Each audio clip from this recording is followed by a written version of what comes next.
What's happening, fam? L.A.R. movement still moving. Book is entitled Lessons from a Non-Custodial Father at Amazon, Kindle, and Create Space. Link will be in the description box below. As usual, go get it. This video is entitled Is Black YouTube Toxic and or Dysfunctional? I don't know. Because like me being a content creator, there's a difference between fun material, productive material, unproductive material, and just, yeah. So the thing about it is, I gotta ask, because what are we gravitating to? Are we gravitating to the fun stuff? Are we gravitating to the productive stuff? Or are we gravitating to the unproductive stuff, or the stuff that is just a little too far out there? And YouTube is funny because if you gravitate to something, they're going to give you more of what you gravitate to. So when it comes to the things that can divide us as a people, that gets a lot more attention than the things that can bring us together. I think the videos that may be more productive and solution based, or creating a conversation that needs to be had, are more overlooked than the videos that are gonna stir up beef and drama. I think those get around faster. And I've been in those situations where I've as a content creator, people have come to my page and like, yo, if you get into it, this person, all of a sudden people gonna come see you like, you beefing? Where that beef at? But if I'm saying something productive, ain't what I'm trying to hear, B. But I gotta ask, is this a black YouTube thing? Because honestly, I think black YouTube, is specifically the black male sector of YouTube, creates great content. But at the same time, I think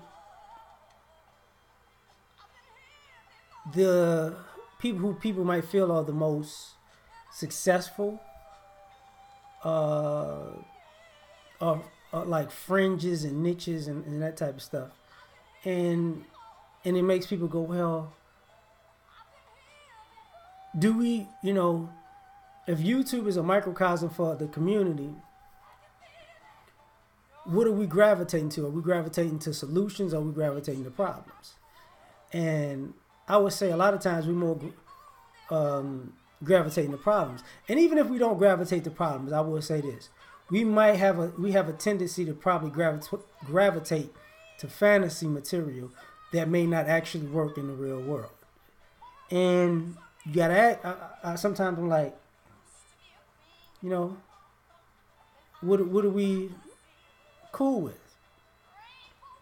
Because we're having this conversation about building and coming together, and you can see in front of your face that brothers are actually coming together and working together. And the next step is going to be in collaborating, and the next step is probably going to be creating something beyond these collaborations. But at the same time, there's a very big gossip community. There's a very big beef community. There's a very big magical community. There's a very big celebrity trolling community. You get what I'm saying? There's a lot of things that, may not be productive for us as a group of people, but probably a larger group of us gravitate to that than the things that may be more productive. So it's an interesting thing going on. And, we as not just content creators, but people who watch content, we got to be careful about what we taking in, because I think for the things that are divisive, it just seems to me that, you know, people take this online animosity with them out into the real world, and which is creating problems with people that probably didn't. It was unnecessary to create problems with, to say the least. And that's because a lot of us are gravitating to negativity. A lot of us want to see the worst in each other. A lot of us don't want to challenge each other mentally to grow. A lot of us don't want to grow. A lot of us want to be stuck in a certain space. And that says a lot. Because what winds up happening is, and let me explain something. I'm not the biggest YouTuber. Everybody who's subscribed to me knows this. But I watch my own analytics. I know what to do if I wanted to get more subscribers. It ain't really that difficult. You know, this is a hobby. I'm cool having fun with this. This is a way, you know, speak my mind or whatever, because I don't watch TV like that. So I got time, you know. 30, 45 minutes ain't going to kill me. But when I look at my own analytics, and then I look at analytics of other people, I know what people are gravitating to, and skip out non-black people. I'm not worried about the non-black people, because a lot of non-black people are nosy and trolling and hoping that they get, you know, divide and conquer an already divided group of people. But for us, it's like, okay, when are we going to be too grown for divisiveness for no reason? When are we going to be too grown to not come to the table as adults? You know, because it seems like as far as the adults concerned, nobody wants to, not to say nobody, but a lot of us are stuck in a particular space. And, you know, I was clowning earlier with O'Shea about this. It's like, you know, to a degree, black YouTube is stuck in a victim mindset, as far as that's what we gravitate to watching. Like, if somebody gave us the blueprint to go get it, I think fewer people will gravitate to the blueprint to go get it than who will gravitate to the blueprint of blame somebody, blame this person for you not having it. I think that's a problem, because at the end of the day, this form of communication and entertainment, in some ways, is for us to believe the negative stereotypes about each other. And we need something and someone to speak to reinforcing that. And if you can reinforce, you know, the stereotypes, then you'll be all right. Like, some of us black people, we don't like Rush Limbaugh, Sean Hannity, or, you know, Howard Stern tactics, or, you know, shock jock and what we call fear mongers or hate mongers. But if you look at YouTube, this is how some of us are successful. I mean, this you know, that's what happens, and it's not the people that it's not always the people you consider quote unquote traitors to the community.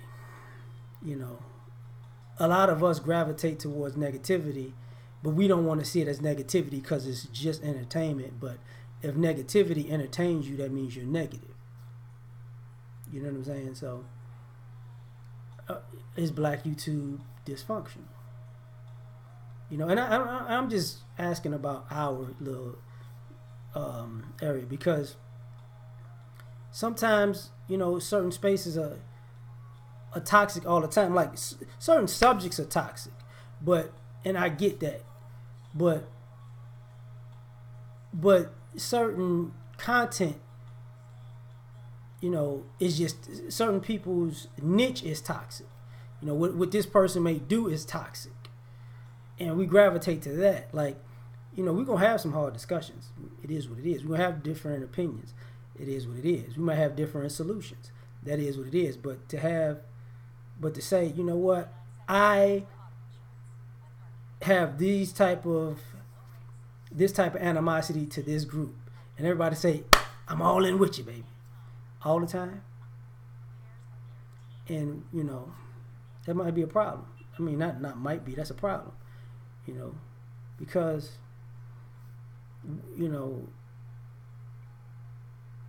when we have productive things, because I watch a lot of different YouTubers, and when guys talk about different types of subjects, Bitcoin, nobody shows up.